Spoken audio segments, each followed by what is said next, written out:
Muito bem, seguimos com o nosso Minuto Bom Dia. Agora falando então para você de política. Está aqui o nosso jornalista Rodrigo Finardi destacando as informações da coluna Pente Fino. Seja bem-vindo. Boa tarde, Finardi. Boa tarde, Leandro. Estamos aí de novo, né? Mais um dia. O mês de janeiro, que sempre é longo, está acabando, né, cara? Já está passando rápido já. Bom, como ampliar a justiça fiscal e aliar a tecnologia ao setor público? Olha, esse é um assunto que eu acho que é bastante interessante. Eu escrevi ano passado alguma coisa com relação a isso. Por quê? Eu vou explicar. Na entrevista que eu fiz com o prefeito semana passada, que nós repercutimos aqui, ele levantou a questão que Erechim arrecada muito pouco pelo número de habitantes e comparando com outros municípios do Porto de Erechim. Mas por que isso acontece? Nós temos que buscar as causas, né? Por quê? É falta de fiscais? O que está acontecendo? Aí eu cito um exemplo, que o setor privado está aliando. Hoje a tecnologia é muito rápida e o setor público não acompanha isso. O que tem que fazer? Nós temos municípios como Balneário Camboriú, como Caxias, que eu dou dois exemplos assim, Bento Gonçalves, que ele tem um georreferenciamento. O IPTU é um dos principais impostos do município, que fica 100% para ele, né? E hoje eu te digo sem me errar, talvez eu esteja chutando aqui assim, mas nós devemos ter uns 25%, 30% das edificações de Erechim sem um projeto na prefeitura, que aquela meia água. Aí vira e mexe, tu fala que tu contrata uma empresa para fazer um recadastramento imobiliário, para poder cobrar diferente do PTU. Aquelas, depois que ele tem o projeto aprovado, que ele faz lá mais 30, 40 metros, não paga imposto. E é em cima da metragem que é feita o cargo do PTU. Isso chama-se o quê? Justiça fiscal. Não é justo, Leandro. Digamos que tu moramos na mesma rua, na mesma zona, nós temos duas casas do mesmo tamanho. A minha está regularizada, eu pago lá meus 2 mil de PTU, pago meus R$300 de taxa de luxo. Taxa de lixo. E você tem a tua casa, mora em 10 pessoas, mas tu não fez a ampliação. Aí tu vai pagar, digamos, só pela parte pequena, um pedacinho, tu vai pagar a metade que eu pago de lixo, a metade que eu pago de PTU. Não estou dizendo se eu pago muito ou tu pouco. Eu falo em justiça fiscal. Que desta maneira tu consegue fazer o quê? Com que tu não tenha tanto aumento dos impostos ano a ano. Tu consegue baixar menos porque tu começa... Todo mundo paga igual. Hoje que você vê no setor público que o mal pagador sempre é beneficiado em detrimento do bom pagador. Quando o cara é mal pagador, tudo bem, tem aquela lei, hoje o cara pode ser negativado. E vai ficar com o nome sujo, se não paga, vai para a dívida ativa e depois é protestado. Porém, se tu quiser pagar uma conta atrasada, te dá 1 milhão de condições. E para quem paga dinheiro não tem nada. Então, o grande desafio do setor público, sim, é aliar a tecnologia para fazer justiça fiscal, porque daí é educação, é saúde, é estrada, é o que eu digo.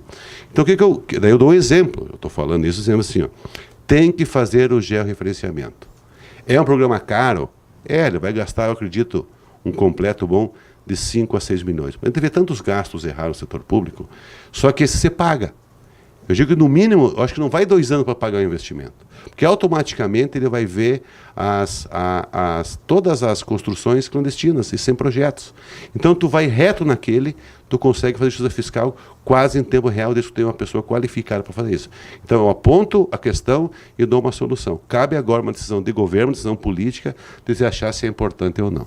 Muito bem. Bom, seguimos lá na coluna Pente Fino de hoje. Olha, continua nos tucanos, mas gosta dos progressistas. Essa é uma questão. Essa é uma matéria ontem.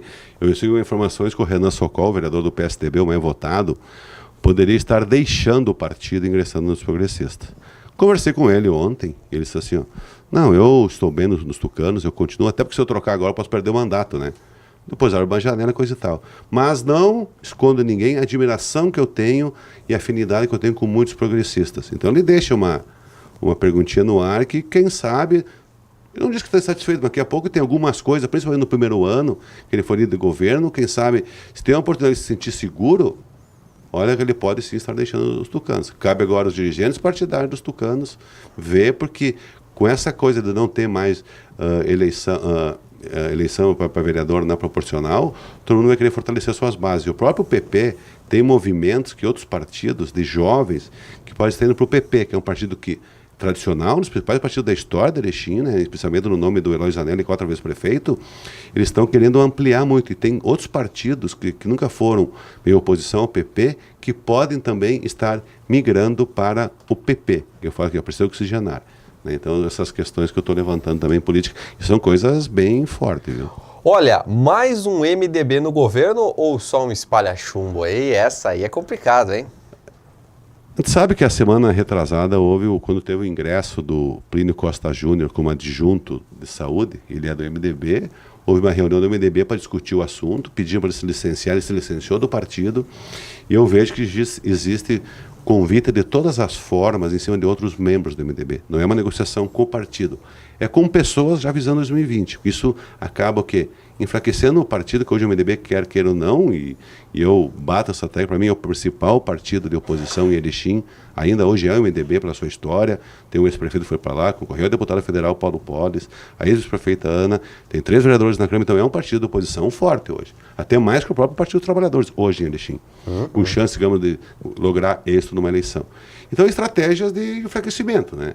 Então, nesse lado, tem um membro do MDB que recebeu um convite, eu vou me declinar do nome que ele pediu, ele disse que não tem nada certo, mas o convite existe, né? E isso pode ter grandes futuros, porque tudo isso tem um porém. Em setembro tem eleição no MDB. E todos os olhos, que também tem aqui os olhos voltados, tem um tópico aqui, todos os olhos estão voltados para a eleição de setembro do MDB. Por quê? Porque a direção que for escolhida, a comissão executiva eleita em 2019, será que está nas mesmas negociações para as eleições de 2020, porque isso é um mandato de 2 anos, sempre ano ímpar. Então, tudo tem algo a ver agora, qualquer movimento político é visando 2020 a sucessão do Ulisses Schmidt, tanto para a situação como para a oposição. Por falar em 2020, não faltam pretendentes para a noiva do PSL, hein? Todo mundo pode ser prefeito por lá. Nem é questão de ser prefeito, a questão é que todo mundo quer ter o comando da sigla do presidente Jair Bolsonaro aqui em Erechim. Final do ano terminou o período da comissão provisória, foi nas primeiras reuniões do Sul aqui de Erechim, e com a troca do comando em Porto Alegre, tirando a Carmen Flores, que correu ao Senado, e entrando o Zuco, o estadual mais votado, agora eles vão começar a trabalhar no interior, visando 2020. E tu pode ser com quem eu falo, olha, o que tem de gente que anda para o PSL, né? O que tem de gente, então como é que vai ser feita essa escolha, como é que eles vão montar. Até eu tenho curiosidade, né? Até imagina como que vai ser mais ou menos. Eles não querem velhos da política, eles querem pessoas jovens. Então, o perfil que está sendo adotado a nível de Estado, de cima para baixo, faz eu pensar que vão buscar pessoas fora da política para montar um partido forte, para dizer que é a solução, que ela foi feita uma limpa de 50% no Congresso, que agora eles querem tentar essa mesma estratégia dos municípios, limpar os antigos políticos e fazer uma nova safra de políticos no país. Olha, tem um partido aí que ninguém tá falando muito, todo mundo tá de olho no PSE, que é o Novo, hein? Será que o Novo vai chegar em Erechim ou não? Cara, o Novo em Erechim já tem um pessoal trabalhando. Porque eles vêm para lançar prefeito, hein? É claro, e vão lançar. Por exemplo, aqui nós temos 2 gaúchos, que não está escrito aqui hoje, que vai ter amanhã, já estou adiantando. Nós temos 2 gaúchos que vão concorrer a presidente da Câmara dos Deputados, que botaram seu nome. Alceu Moreira, presidente estadual do MDB, e ontem o Van Hatten lançou sua candidatura também. Então nós temos 2 gaúchos que vão estar nessa disputa, que é sempre um jogo de interesse. O Novo tenta trilhar um caminho independente, sem dinheiros públicos, e essa também pode ser um novo modelo da política. Então eu digo, qual é o Novo? O sucesso do Novo depende do governo de Minas Gerais. E lá ele está cortando na cara de algumas coisas, diferente de outros políticos, até diferente do PSL em Brasília, né, que manteve alguns partidos que eles eram contra, que ele vai apoiar no Congresso, mas o Novo tem uma maneira um pouco diferente. Vamos ver como é que ele consegue manter suas bandeiras, não ter dinheiro público, dos diretórios, manter o controle dos cargos eleitos, mas é uma proposta nova mesmo, como o nome diz. Mas só o tempo irá dizer se dá certo. Mas o Novo pode sim ter aqui em Erechim, né? Olha, mudanças na secretaria e a prioridade na colheita. O secretário de Desenvolvimento, Aldemir Barpe, aqui de Erechim, que agora também é de agricultura, claro, né? O desenvolvimento econômico, como na época no 4º mandato do Eloy Zanella, de 2005 a 2008, ele acabou juntando as secretarias de Desenvolvimento Econômico e Agricultura. Esse mesmo modelo que o Luiz Schmidt adotou agora com a ida do Leandro Basso para a Cultura, Esporte e Turismo.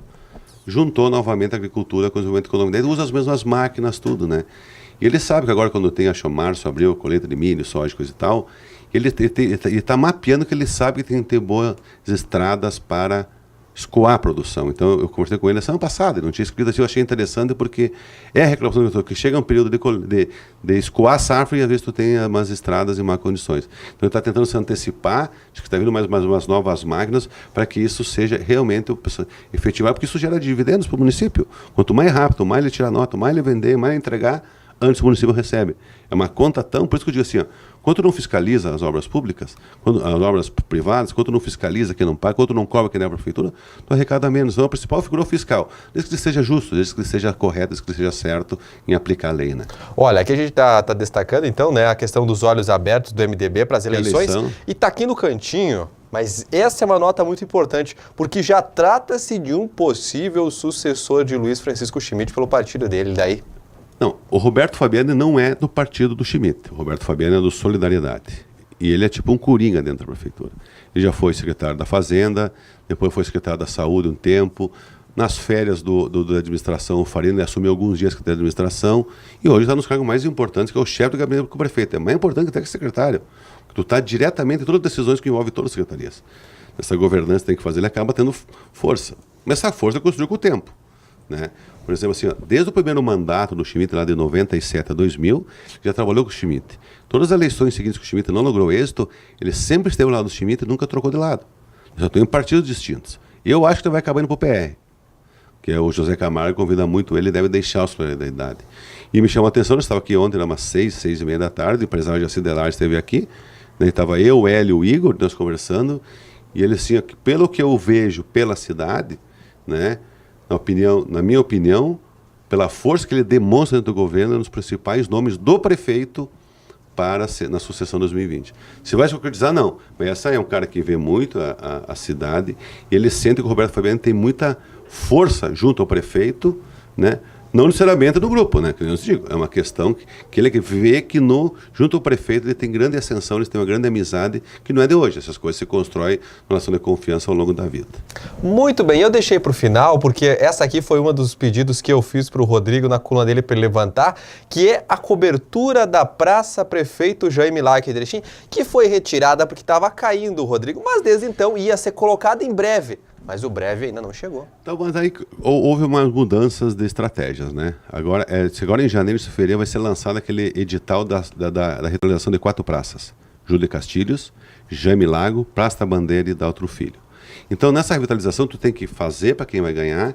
Aí tu não pode fechar as 4 uma vez só. Tu fecha uma para não deixar ninguém sem praça. Já temos poucas. Tu vai fechar, ninguém vai ter ir. Então, no momento que ele entrega uma, começa a outra.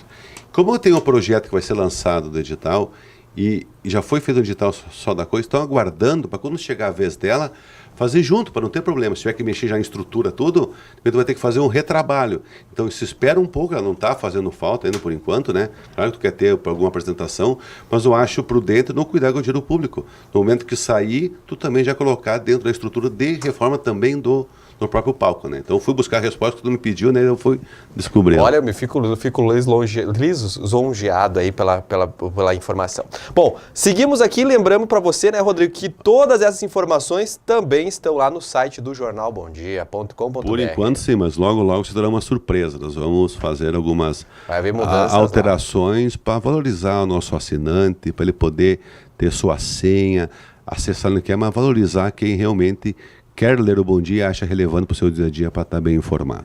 Muito bem, muito obrigado, viu, Rodrigo? Eu que agradeço e uma boa tarde a todos.